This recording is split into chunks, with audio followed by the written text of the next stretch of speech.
Radio Nacional de España presenta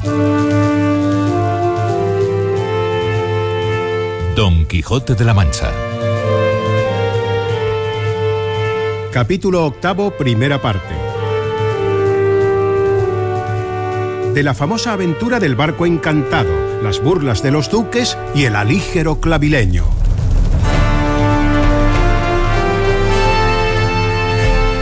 Después de haber salido de la venta, determinó Don Quijote ver primero las riberas del río Ebro y todos aquellos contornos antes de entrar en la ciudad de Zaragoza, pues le daba tiempo para todo lo mucho que faltaba de allí a las justas.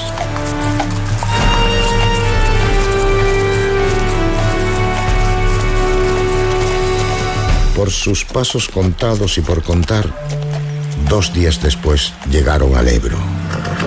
Y el verle fue de gran gusto a Don Quijote, porque contempló y miró en él la amenidad de sus riberas, la claridad de sus aguas, el sosiego de su curso y la abundancia de sus líquidos cristales, cuya alegre vista renovó en su memoria 1000 amorosos pensamientos.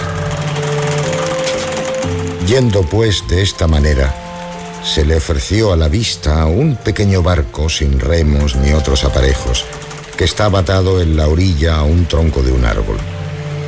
Miró a todas partes y no vio persona alguna, y luego, sin más ni más, se apeó de Rocinante. Sancho. Señor. Apéate del rucio y ata entrambas bestias muy bien juntas al tronco de ese álamo o sauce que aquí está. ¿Por qué, señor? Tan súbito apeamiento y ligamiento. Has de saber, Sancho, que este barco, derechamente y sin poder ser otra cosa en contrario, me está llamando y convidando a que entre en él y vaya en él a dar socorro a algún caballero o a otra necesitada y principal persona que debe de estar puesta en alguna grande cuita. ¿Qué hemos de hacer ahora? Santiguarnos y levar ferro. Quiero decir, embarcarnos y cortar la amarra con que este barco está atado. Y dando un salto en él, siguiéndole Sancho, cortó el cordel, y el barco se fue apartando poco a poco de la ribera.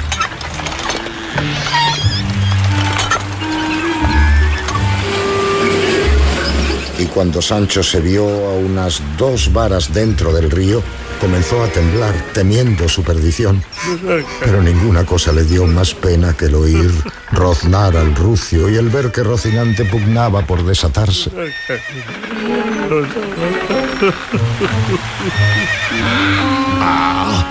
¿De qué temes, cobarde criatura? ¿De qué lloras, corazón de mantequilla? ¿Quién te persigue? ¿O quién te acosa? ¿Ánimo de ratón casero? ¿O qué te falta, menesteroso en la mitad de las entrañas de la abundancia? Ya hemos de haber salido y caminado por lo menos 700 o 800 leguas. Y ya hemos pasado, o pasaremos presto, por la línea equinoccial. Y cuando lleguemos a esa leña que vuestra merced dice, ¿cuánto habremos caminado? Mucho. Y sabrás, Sancho, que los que se embarcan en Cádiz para ir a las Indias Orientales, una de las señales que tienen para entender que han pasado la línea equinoccial que te he dicho, es que a todos los que van en el navío se les mueren los piojos, sin que les quede ninguno. Y así puede Sancho pasear una mano por un muslo, y si topares cosa viva saldremos de esta duda. Y si no, es que no hemos pasado. O la experiencia es falsa, o no hemos llegado donde vuesa merced dice, ni con muchas leguas. Pues qué, ¿has topado algo? Y aún algos. Y sacudiéndose los dedos, se lavó toda la mano en el río.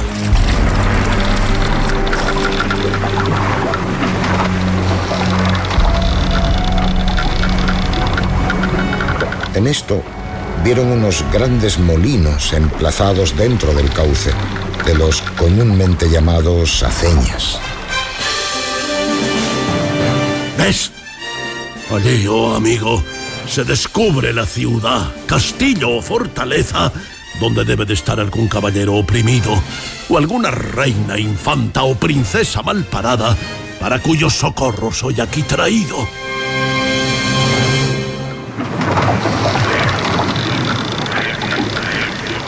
¿Qué diablos de ciudad, fortaleza o castillo dice vuesa merced, señor? ¿No echa de ver que aquellas son aceñas que están en el río, donde se muele el trigo? En esto, entrado en la mitad de la corriente, comenzó a caminar no tan lentamente como hasta allí. Los molineros de las aceñas, que vieron venir aquel barco por el río y que se iba a estrellar contra las ruedas, salieron con presteza, muchos de ellos con varas largas, a detenerle. ¡Demonios de hombres! ¿Dónde vais? ¿Venís desesperados que queréis ahogaros y haceros pedazos en estas ruedas? ¡Ah! Y como salían enharinados y cubiertos los rostros y los vestidos del polvo de la harina, tenían una rarísima apariencia. Mira, que de malandrines y follones me salen al encuentro. Pues ahora lo veréis, bellacos. ¡Ya!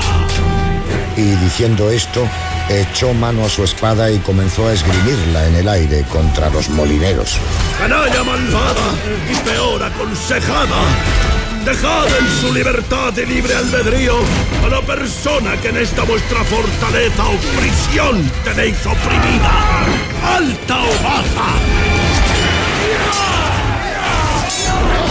Los molineros, oyendo y no entendiendo esas sandeces, consiguieron con sus varas detener el barco, pero no tan limpiamente que dejasen de hacerle volcar y dar con Don Quijote y con Sancho en el agua.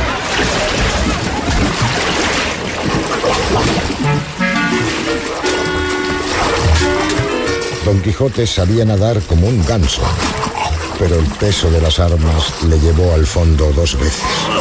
Y si no fuera por los molineros que se arrojaron al agua y los sacaron como en peso a entrambos, allí había sido Troya para los dos.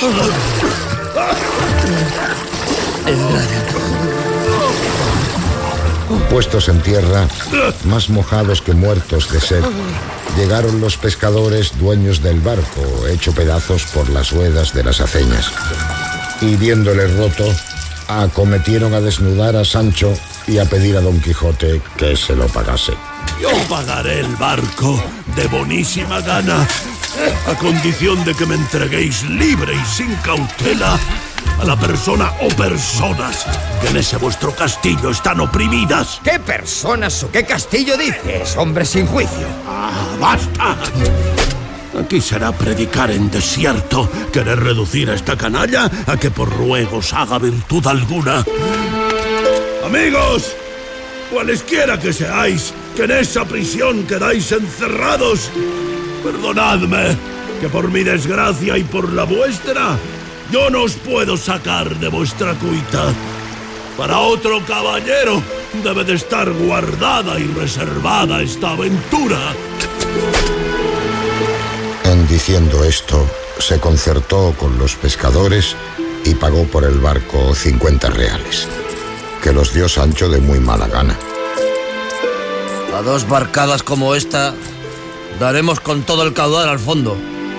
Y este fin tuvo la aventura del encantado barco.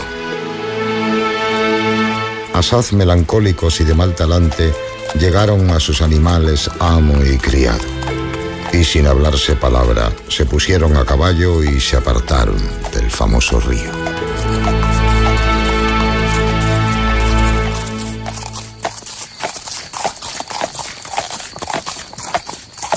Sucedió que al día siguiente, al ponerse el sol, tendió Don Quijote la vista por un verde prado, y en lo último de él vio gente llegándose cerca. Conoció que eran cazadores de cetrería, de los que emplean aves de presa amaestradas. Llegóse más, y entre ellos vio una gallarda señora sobre un palafrén blanquísimo, adornada de guarniciones verdes y con un sillón de plata. En la mano izquierda traía un azor, señal que dio a entender a Don Quijote ser aquella alguna gran señora, como debían serlo todos aquellos cazadores. Corre, hijo Sancho, y di a aquella señora del palafrén y del azor que yo, el caballero de los leones, besa las manos a su gran hermosura y que si su grandeza me da licencia, se las iré a besar y a servirla en cuanto mis fuerzas pudieren y su alteza me mandare. Y mira, Sancho, cómo hablas. Y ten cuidado de no encajar algún refrán de los tuyos. Partió Sancho a la carrera, sacando de su paso al rucio, y llegó donde la bella cazadora estaba, y apeándose, se puso ante ella de hinojos. ¡Hermosa señora! Aquel caballero que allí se parece, llamado el caballero de los leones, es mi amo. Y yo soy un escudero suyo, a quien llaman en su casa Sancho Panza. Este tal caballero de los leones, que no ha mucho que se llamaba el de la triste figura, envía por mí a decirle a vuestra grandeza sea servida de darle licencia para que, con su propósito y beneplácito y consentimiento, él venga a poner en obra su deseo de servir a vuestra encumbrada altanería y fermosura.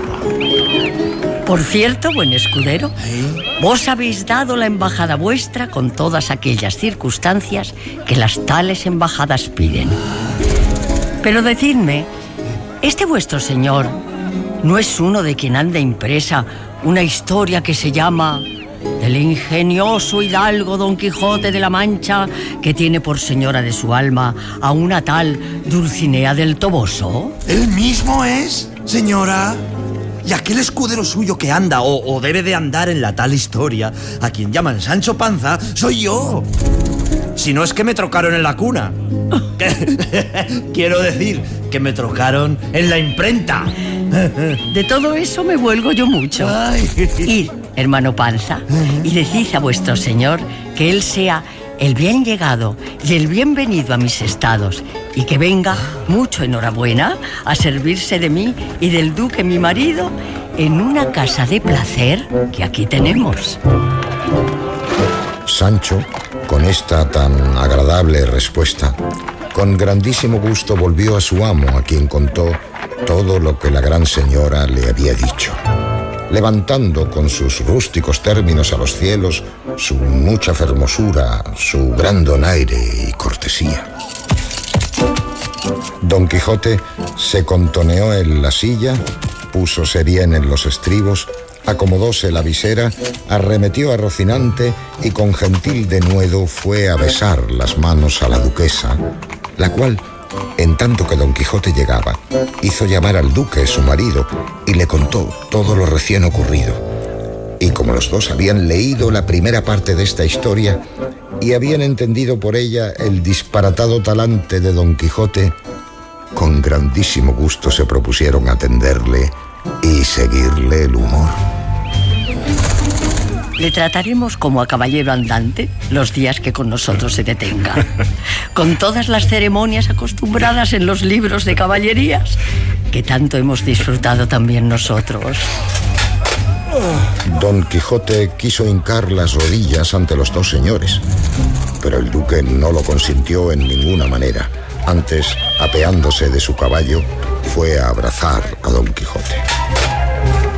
Digo que venga el señor caballero de los leones a un castillo mío que está aquí cerca, donde se le hará el acogimiento que a tan alta persona se debe justamente, y el que yo y la duquesa solemos hacer a todos los caballeros andantes que a él llegan.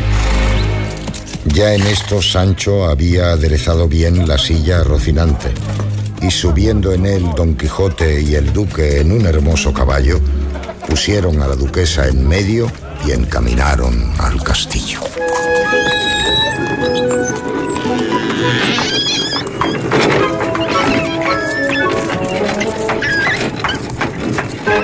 Buen Sancho. Señora. Venga junto a mí, porque gusto infinito de oír sus discretas palabras. ahora que no nos oye nadie, querría yo que me aclarase ciertas dudas que tengo, nacidas de la historia que del gran Don Quijote anda ya impresa. Sí. Una de las cuales dudas es que, pues, el buen Sancho nunca vio a Dulcinea. Digo, a la señora Dulcinea del Toboso, ni le llevó la carta del señor Don Quijote, ¿eh? ¿Cómo se atrevió a fingir la respuesta y aquello de que la halló echando trigo, siendo todo burla y mentira, y tan en daño de la buena opinión de la sin par Dulcinea, y cosas todas que no vienen bien con la calidad y fidelidad de los buenos escuderos? Lo primero que digo es que yo tengo a mi señor Don Quijote por loco rematado. Por más que algunas veces dice cosas que a mi parecer, y aun de todos aquellos que le escuchan, son tan discretas y por tan buen carril encaminadas que el mismo Satanás no las podría decir mejores. Pero con todo esto, verdaderamente y sin escrúpulo, a mí se me ha sentado que es un mentecato. Pues como yo tengo esto en el magín, me atrevo a hacerle creer lo que no lleva pies ni cabeza. Como fue aquello de la respuesta de la carta y lo de habrá 6 o 8 días, que aún no está en la historia. Conviene a saber lo del encanto de mi señora doña Dulcinea, que le he dado a entender que está encantada, no siendo más verdad que por los cerros de Úbeda. Mientras los demás llegaban a la casa de placer o castillo, se adelantó el duque y dio orden a todos sus criados del modo en que habían de tratar a Don Quijote. Así, al entrar en el gran patio del palacio, aparecieron 2 hermosas doncellas y echaron sobre los hombros de Don Quijote un gran mantón de finísima tela escarlata. Y en un instante se coronaron todos los corredores del patio de criados y criadas. Bien se ha venido la flor y la nata de los caballeros andantes. Y todos derramaban pomos de aguas olorosas sobre Don Quijote y sobre los duques, de todo lo cual se admiraba a Don Quijote.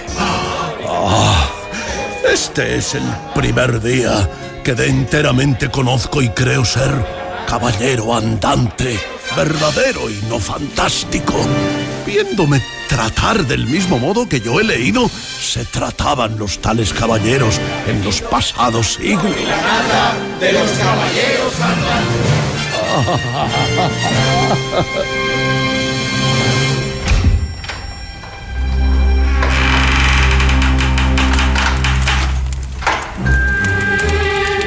Llegaron así a lo alto y entraron a Don Quijote en una sala adornada de telas riquísimas de oro y de brocado.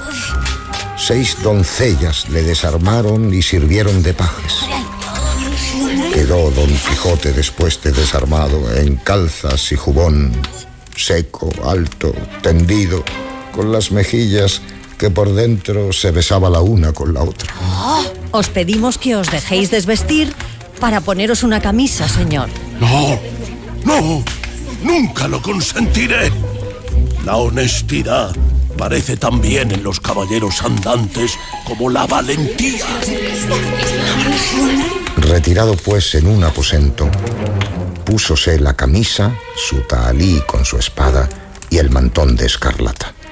Y con este adorno salió a la gran sala, a donde halló a las doncellas puestas en ala, tantas a una parte como a la otra, y todas con aderezo de darle aguamanos, como en efecto le dieron, con muchas reverencias y ceremonias. La duquesa y el duque salieron a la puerta de la sala a recibirle. Señor Don Quijote, os convido con la cabecera de la mesa. No, por cierto, debo rehusar. Insisto. Será un honor. Y las importunaciones del duque fueron tantas que la hubo de tomar. A todo estaba presente Sancho, embobado y atónito de ver la honra que a su señor aquellos príncipes le hacían. Por cortesía, señor Don Quijote, decidme qué nuevas tenéis de la señora Dulcinea y si le habéis enviado en los últimos días algunos presentes de gigantes o malandrines, pues no podéis dejar de haber vencido muchos.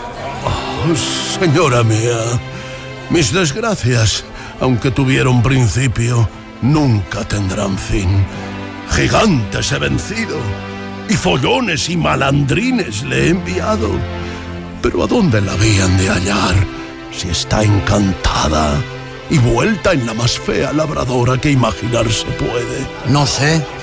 A mí me parece la más hermosa criatura del mundo. A lo menos en la ligereza y en el brincar. Bien sé yo que no dará ella la ventaja a un volatinero. A buena fe, señora duquesa. Así salta desde el suelo sobre una borrica como si fuera un gato. ¿Habéisla visto vos encantada, Sancho? ¿Y cómo si la he visto? Pues, ¿quién diablo sino yo? Fue el primero que cayó en el achaque del encantorio. Tan encantada está como mi padre. Discretos sois, hermano Sancho, y con razón vuestro amo os tiene prometida una ínsula. Sí lo soy. Y soy quien la merece tan bien como otro cualquiera. Soy quien... Júntate a los buenos y serás uno de ellos. Y soy yo de aquellos... No con quien naces, sino con quien paces. Y de los... Quien a buen árbol se arrima, buena sombra le cobija. Yo me he arrimado a buen señor. Y hace muchos meses que ando en su compañía. Y he de ser otro como él, Dios queriendo. Y viva él, y viva yo. Que ni a él le faltarán imperios que mandar, ni a mí ínsulas que gobernar. No, por cierto, Sancho amigo, que yo, en nombre del señor Don Quijote, os mando el gobierno de una que tengo de sobra y de no pequeña calidad. Híncate de rodillas, Sancho, y besa los pies a su excelencia por la merced que te ha hecho. Señor. Perecía de risa la duquesa en oyendo hablar a Sancho. En mi opinión le tengo por más gracioso y por más loco que a su amo.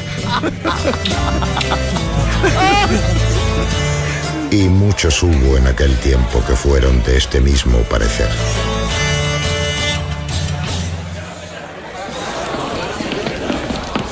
Finalmente la comida se acabó y en levantando los manteles llegaron 4 doncellas.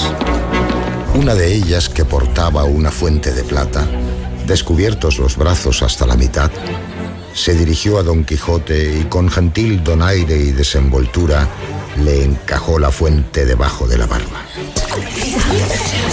El caballero, sin hablar palabra, admirado de semejante ceremonia, creyendo que debía ser usanza de aquella tierra, en lugar de las manos lavar las barbas, alisó la suya todo cuanto pudo, y al mismo punto otra doncella empezó a manosearse. Mirábanle todos los que presentes estaban, que eran muchos, y como le veían con media vara de cuello, más que medianamente moreno, los ojos cerrados y las barbas llenas de jabón, fue gran maravilla y mucha discreción poder disimular la risa. El duque, sin embargo, porque Don Quijote no cayese en la burla, llamó a la doncella de la fuente. Venid y lavadme a mí, y mirad que no se os acabe el agua. Válame Dios. Si será también usanza en esta tierra lavar las barbas a los escuderos como a los caballeros. Porque en Dios y en mi ánima que lo he bien menester. Y aunque si me la rapasen a navaja, lo tendría a más beneficio. ¿Qué decís entre vos, Sancho? Digo, señora, que en las cortes de los otros príncipes siempre he oído decir que levantando los manteles dan agua a las manos, pero no lejía a las barbas. Y que por eso es bueno vivir mucho, por ver mucho. Aunque también dicen que el que larga vida vive, mucho mal ha de pasar. Aunque que pasar por un lavatorio de estos antes es gusto que trabajo. No tengáis pena, amigo Sancho, que yo haré que mis doncellas os laven y aún nos metan en la colada si fuese menester. Pero vuestra merced, señor Don Quijote, pues parecéis tener feliz memoria, nos dibuje y nos describa la hermosura y facciones de la señora Dulcinea del Toboso. Sí lo haría, por cierto, si no me la hubiera borrado del espíritu la desgracia que poco ha le sucedió, que es tal que más estoy para llorarla que para describirla. Porque habrán de saber vuestras grandezas que yendo los días pasados a besarle las manos y a recibir su bendición, la hallé otra de la que buscaba. Halléla encantada y convertida de princesa en labradora, de hermosa en fea, de ángel en diablo, de olorosa en pestífera, de bien hablada en rústica, de reposada en brincadora, de luz en tinieblas y finalmente de Dulcinea del Toboso en una villana. ¡Válame Dios! ¡Oh! ¿Quién ha sido el que tanto mal ha hecho al mundo? ¿Quién ha quitado de él la belleza que le alegraba, el donaire que le entretenía y la honestidad que le acreditaba? ¿Quién puede ser sino algún maligno encantador de los muchos envidiosos que me persiguen? Así es. Pero hame de dar licencia el señor Don Quijote para que diga lo que me fuerza a decir la historia que de sus hazañas he leído, de donde se infiere que, supuesto que se conceda que hay Dulcinea en el Toboso, fuera de él, y que sea hermosa en el sumo grado que vuesa merced nos la pinta, en lo de alteza del linaje no corre parejas con las altas princesas, de quienes están llenas las historias que vuesa merced bien sabe. A eso puedo decir que Dulcinea es hija de sus obras, y que las virtudes adoban la sangre, y que en más se ha de estimar y tener un humilde virtuoso que un vicioso levantado.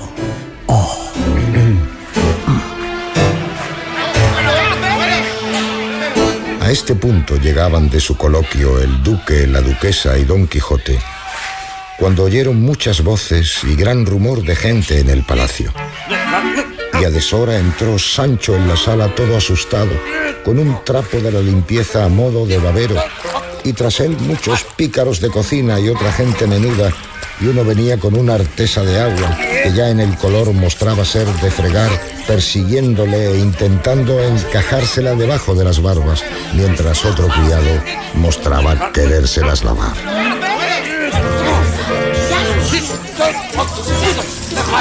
¿Qué es esto, hermanos? ¿Qué es esto? ¿Qué queréis a ese buen hombre? ¿Cómo y no consideráis que está electo gobernador? ¿No quiere este señor dejarse lavar la barba como es usanza? Y como se la lavó el duque mi señor y el señor su amo. ¡Sí quiero! Pero querría que fuese con toallas más limpias, con lejía más clara y con manos no tan sucias. Que no hay tanta diferencia de mí a mi amo. Que a él le laven con agua de ángeles y a mí con lejía de diablos. Yo estoy limpio de barbas y no tengo necesidad de semejantes refrigerios. Que estas tales cerimonias y jabonaduras más parecen burlas que gasajos de huéspedes. Sancho Panza tiene razón en todo cuanto ha dicho. ¡Hombre! Y la tendrá en todo cuanto dijere. Él es limpio y, como él dice, no tiene necesidad de lavarse. Y si nuestra usanza no le contenta, es cosa suya. Y vosotros habéis andado demasiado remisos y descuidados, y no sé si diga atrevidos, en traer a tal personaje y a tales barbas, no fuentes y aguamaniles de oro puro, sino artesas de fregar. Pero en fin, sois malos y mal nacidos. Con esto cesó la plática y Don Quijote se fue a reposar.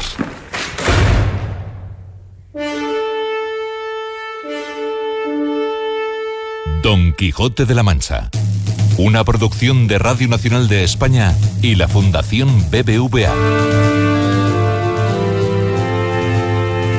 Han intervenido narrador José Luis Gómez, Don Quijote José María Pou, Sancho Javier Cámara, molinero Pepe Villuela, duque Miguel Reyán, doncella Pepa Fernández, criado Ricardo Peralta, con la colaboración especial de Concha Velasco como la duquesa.